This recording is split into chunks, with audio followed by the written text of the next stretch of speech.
সেই তুমি আর আমরা তিন জামাই, মনে পড়ছে? পুরানো সেই দিনের কথা।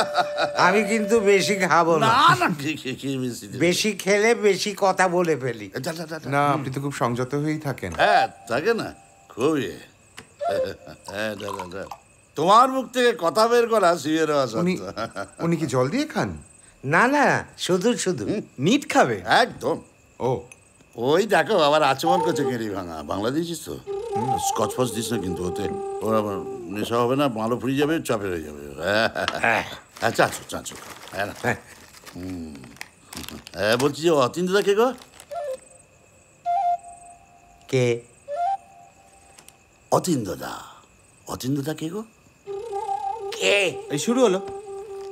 শুনুন, জ্যোতি দাদা আপনাকে জিজ্ঞেস করছে যে অতীন্দ্রদা কে। মা যার কথা প্রায় বলে থাকেন না, অতীন্দ্রদা কে? মা কার কথা বলেন? শুরু হয়ে গেল ড্রামা শুরু। এখন উনি আর কিছুই মনে করতে পারবেন না, উনি ল্যাংটা বাবা।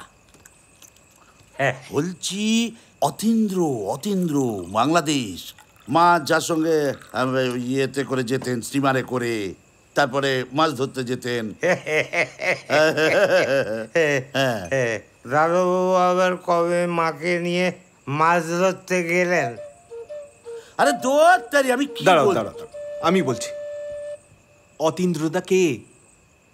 তুমি নাম শোনোনি? শুনেছ তো নাম?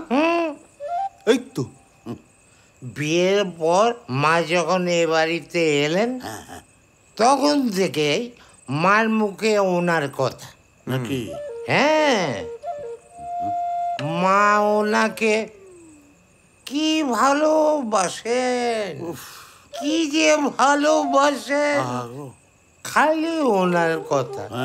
হ্যাঁ, যখনই মা ওনার কথা বলে মায়ের চোখ দিয়ে দরদর করে জল না। কারেক্ট আছে, দত্তর করে ঢাল, দত্তর করে ঢাল।